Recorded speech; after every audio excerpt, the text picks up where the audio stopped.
En 2022, une étude a montré que 1 914 600 personnes ont réussi à générer plus d'1 million de dollars grâce au business en ligne. Cette étude montre tout simplement qu'il y a une grande différence entre les business en ligne et les business physiques. Moi particulièrement, j'ai lancé plusieurs business physiques dans les années précédentes. J'ai lancé un restaurant, une marque de savon, j'ai ouvert une boutique de shop et j'ai réussi à générer beaucoup d'argent ces dernières années grâce à ces business. Mais il y a un an, j'ai commencé à lancer des business en ligne et aujourd'hui, mes business en ligne m'ont permis de générer plus que ce que je génère dans mes business physiques et en dépensant moins d'argent. Vous savez, la difficulté avec les business physiques, c'est que lorsque vous voulez la lancer vraiment sérieusement, il va vous falloir un capital solide et une équipe. Depuis très longtemps, il y a beaucoup de personnes qui me posent la question à savoir, Jean de Dieu, je veux lancer un business sur Internet. Quel business me conseilles-tu? Moi, je dirais que tous les business sur Internet sont bons. Ça dépend tout simplement de ton engagement. Aujourd'hui, il y a plusieurs business sur Internet que tu peux lancer. Tu peux faire le dropshipping, tu peux faire le e-commerce, tu peux faire la crypto-monnaie, tu peux créer des sites internet et les revendre, tu peux créer une agence de marketing digital. C'est toi qui vois le business qui te va le mieux. Mais moi particulièrement, j'ai créé une agence pour accompagner les entreprises dans leur marketing. Lorsque tu viens par exemple me demander quel business faire sur Internet, moi c'est ce business là que je vais te conseiller parce que c'est ce business que je maîtrise le mieux. J'avoue que grâce à ce business, j'ai réussi à générer beaucoup d'argent parce que j'ai pas besoin d'accompagner plusieurs entreprises pour me faire beaucoup de revenus. Il me suffit d'accompagner 2 ou 3 entreprises pour me faire 2 000 à 3 000 euros chaque mois. Et donc dans cette vidéo, je vais te partager un plan d'action en 7 étapes pour toi aussi créer ton agence digitale et commencer à générer tes premiers 1000 euros. Si tu n'es pas encore abonné, je suis sûr que mes vidéos vont t'apporter le maximum de valeur. Voilà pourquoi je t'invite à t'abonner si ce n'est pas encore fait, à activer la cloche de notification. On commence immédiatement. Alors la première étape dans le processus, lorsque tu veux mettre en place une agence digitale, ce n'est pas de chercher à savoir quel type de business je veux lancer, quelle activité je veux faire sur Internet, mais c'est plutôt de te poser les bonnes questions, à savoir quelle solution je veux apporter à quel type de problème. Donc la première des choses que tu dois définir d'abord, c'est de savoir s'il y a un besoin. Supposons par exemple qu'il y ait des personnes qui veulent perdre du poids. Toi, en tant qu'entrepreneur, lorsque tu viens sur Internet, ton objectif peut-être c'est d'apporter de la valeur à ces personnes-là. Cela peut être peut-être en mettant en place un programme de sport en ligne ou bien peut-être en les recommandant un bouquin qu'ils vont aller lire et ce bouquin-là va les permettre de perdre du poids. Ça peut même être un régime alimentaire que tu as découvert à quelque part et que tu viens de vendre seulement sur Internet. Donc, ça veut dire que lorsque tu viens sur Internet, la première des choses que tu dois savoir, c'est que tu es venu pour régler un problème. Parce qu'il ne faut pas oublier qu'un businessman, c'est une personne tout simplement qui offre des produits ou bien des services en échange d'une rémunération. Donc, si tu viens avec l'optique de seulement gagner de l'argent, alors tu ne vas même pas pouvoir générer un seul euro sur Internet. Mais par contre, si tu viens avec pour objectif d'aider réellement les gens à atteindre leurs objectifs, je peux te garantir que tu peux gagner beaucoup d'argent. Moi, particulièrement, je suis allé d'abord me former dans le marketing digital. Et donc, aujourd'hui, j'accompagne les entreprises dans leur marketing. Mes stratégies permettent aux entreprises d'avoir plus de clients. Et donc, c'est la raison pour laquelle les entreprises me payent. Donc, je suis là pour combler un besoin, aider les entreprises à avoir plus de clients. Toi aussi, tu peux essayer de voir quel type de problème tu veux résoudre sur Internet. Donc, après avoir déterminé le problème que tu as envie de résoudre sur Internet, la deuxième étape dans le processus, c'est d'étudier ton client, d'étudier la personne que tu veux accompagner. Généralement, il y a beaucoup de personnes, les clients commencent à collaborer avec eux, mais comme ils n'ont pas de vision, malheureusement, les clients font 1 mois, 2 mois et après, leur business ne roule plus. Donc, la deuxième des choses que tu vas faire, après avoir découvert le problème, la deuxième des choses que tu fais, c'est de prendre le temps de poser plusieurs questions à ton client pour le connaître. C'est-à-dire, tu dois savoir qu'est-ce que ton client veut. Peut-être que ton client veut perdre du poids, mais tu dois aussi chercher à savoir qu'est-ce que ton client ne veut pas. Peut-être que le client ne veut pas un régime alimentaire pour perdre du poids. Peut-être qu'il veut faire du sport. Et donc, dans ta solution, tu ne vas quand même pas venir avec un régime alimentaire parce que le client ne le veut pas. Ce que toi, tu vas faire, c'est de lui poser la question à savoir qu'est-ce qu'il veut, qu'est-ce qu'il ne veut pas. Donc, lorsque tu vas offrir ton service, tu vas venir avec maintenant ce que le client il veut. Et le troisième élément dans l'étude de la clientèle, c'est de chercher à connaître les ignorances de ton client. Peut-être que ton client ignore un certain nombre de trucs. Peut-être qu'il y a des choses qu'il ne sait pas. C'est à toi maintenant de lui dire non, si tu veux obtenir ces résultats, tu vas devoir bien évidemment faire ça et ça. Non, mais cette étape, elle est indispensable si vous voulez rester pendant longtemps avec un client. Aujourd'hui, j'accompagne une entreprise de location de véhicules qui me paye beaucoup d'argent parce que j'arrive à les générer assez de trafic chaque mois. Mais c'est parce que je connais le besoin réel de cette entreprise. Et donc, comme j'arrive à aider réellement l'entreprise n'a pas de la difficulté à me payer chaque fin du mois. Une fois maintenant que tu as posé suffisamment de questions à ton client, tu as réussi maintenant à connaître le besoin réel de ton client. Tu as su qu'est-ce que le client veut, qu'est-ce qu'il ne veut pas. La troisième étape maintenant dans le processus, c'est de créer ton offre. C'est-à-dire qu'il y a beaucoup de personnes, ils se lèvent, ils commencent à créer l'offre avant de chercher à savoir ce que le client veut ou ce que le client ne veut pas. Non, c'est pas comme ça que vous devez faire.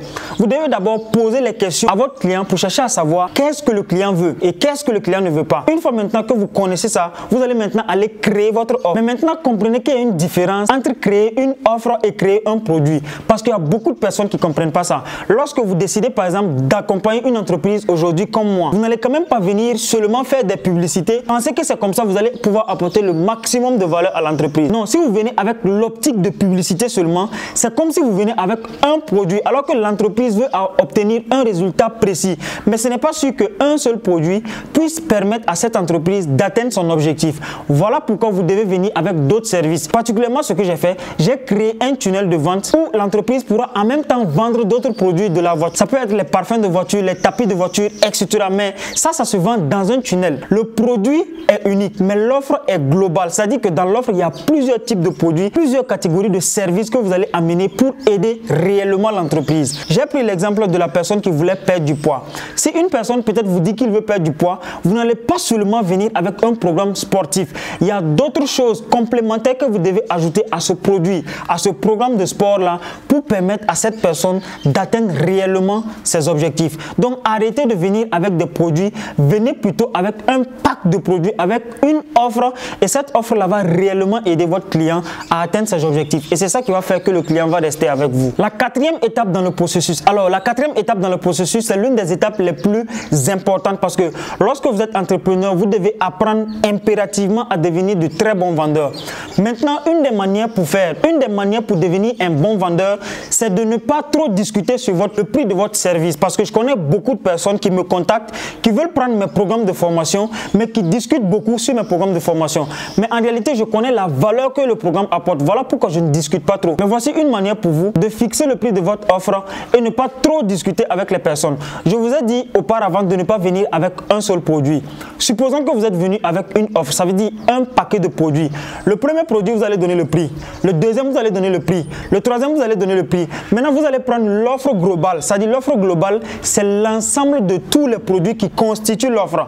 Là, en ce moment, vous allez faire peut-être une réduction de 40, 30, 50%. Donc, si vous faites une réduction de 30, 40, 50% sur l'offre globale, la personne va voir que vous apportez plus de... Parce que si, par exemple, j'ai 3 offres et que le premier offre coûte $100, le deuxième $100, le troisième $100, l'offre globale va faire $300 et que je décide peut-être de faire une réduction, alors je vais peut-être offrir mon offre globale à $150. Donc, la personne va voir qu'en réalité, elle paye moins, donc elle a plus de valeur. Donc, je pense que c'est une bonne manière pour vous de fixer le prix de votre offre. Retenez bien que les clients n'ont pas un souci de prix.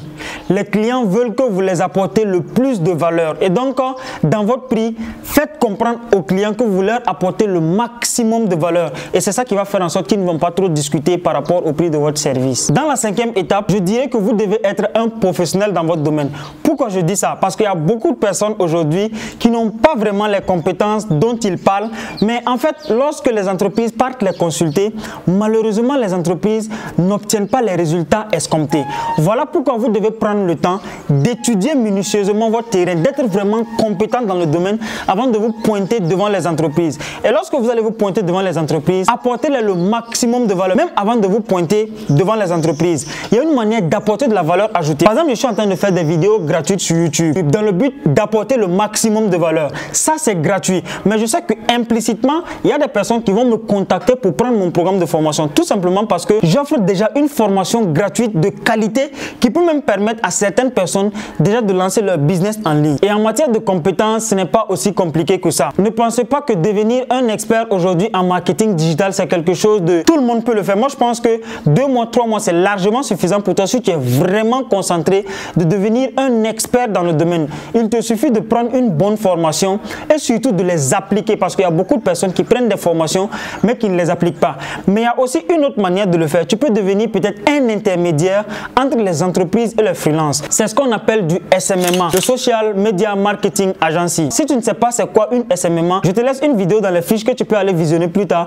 où j'ai fait également une formation gratuite sur comment créer une agence SMMA. C'est-à-dire que ce sont des personnes qui sont tout simplement des intermédiaires entre les entreprises et les particuliers, c'est-à-dire les freelances. Supposons que j'accompagne les entreprises dans leur publicité. Toi, en tant qu'agent SMMA, ce que tu vas faire, tu vas tout simplement aller chercher les entreprises qui ont besoin de publicité et tu vas tout simplement revenir, moi, me contacter en tant que professionnel en la matière parce que peut-être toi, tu ne sais pas le faire. Tu me contactes tout simplement. Supposons que l'entreprise te paye à 1000 $ pour faire de la publicité et que moi, ma prestation peut-être c'est 500 $. C'est comme si tu vas empocher 500 $ et embaucher le freelance qui est doué dans la publicité. Et donc, ce freelance-là, lui, il va se charger de faire la publicité pour l'entreprise. Mais en réalité, le freelance ne doit pas être en contact avec l'entreprise parce que sinon, tu vas perdre ton marché. Donc, tu dois te débrouiller, créer ton agence, faire en sorte que l'entreprise puisse, toi, te reconnaître en tant qu'expert. Mais toi, tu sais implicitement que c'est à un freelance qu'on confie le travail. Donc, ça, c'est une manière simple pour toi de créer une agence digitale. Et je te conseille même de commencer par là parce que, en fait, lorsque tu veux faire ça, tu n'as pas besoin vraiment de trop investir. Le seul investissement que tu vas avoir, c'est d'aller chercher les clients et les freelances et de devenir tout simplement intermédiaire entre les deux. Maintenant, au cas où tu veux décider peut-être de continuer toi-même à créer ton agence digitale, l'une des choses les plus indispensables pour toi,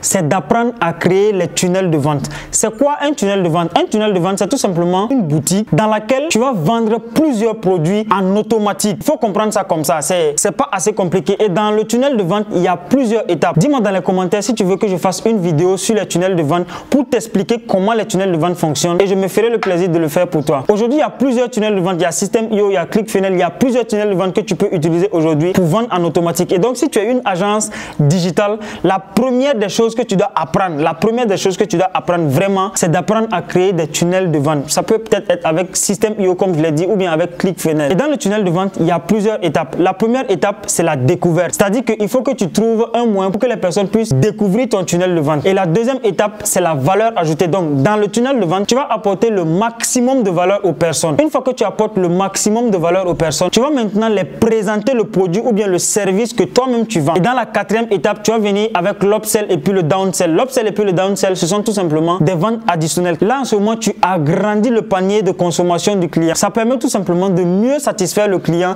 et d'augmenter toi également ton chiffre d'affaires. Créer un tunnel de vente, c'est indispensable lorsque tu veux faire du business en ligne. La septième et dernière étape, je dirais même que c'est l'étape la plus importante lorsque tu veux créer ton agence digitale. Cette phase, tu vas tout simplement chercher des moyens pour attirer du trafic. Il y a deux façons pour toi d'attirer du trafic. La première façon pour toi d'attirer du trafic, c'est en faisant de la publicité sur les réseaux sociaux tels que peut-être TikTok, Google, Facebook ou Instagram. Donc, tu peux faire de la publicité sur les réseaux sociaux, générer du trafic pour ensuite les présenter ton produit ou bien ton service.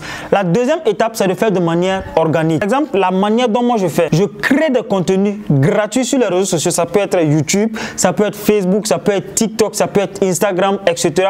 Donc, tu vas créer des contenus gratuits, avoir plusieurs abonnés. Aujourd'hui, je suis à plus de 15 000 abonnés. Je vous remercie vraiment, les gars, d'apprécier le contenu. Toi aussi, tu peux créer ta chaîne YouTube, bâtir ta communauté de manière organique et là, des personnes vont te faire confiance et venir prendre ton service. Moi, je pense que c'est l'une des meilleures manières pour le faire parce que la publicité, ça reste toujours des probabilités. Tu peux par exemple vouloir faire des publicités sur Facebook, tu vas voir peut-être qu'on va bloquer ton compte, etc. Donc ça, c'est des difficultés que tu peux rencontrer lorsque tu fais des publicités et tu vas dépenser énormément d'argent dans les publicités également pour avoir de la clientèle. Alors que lorsque tu le fais de manière organique, ça dit que tu prends ton temps, ça va prendre en tout cas beaucoup de temps.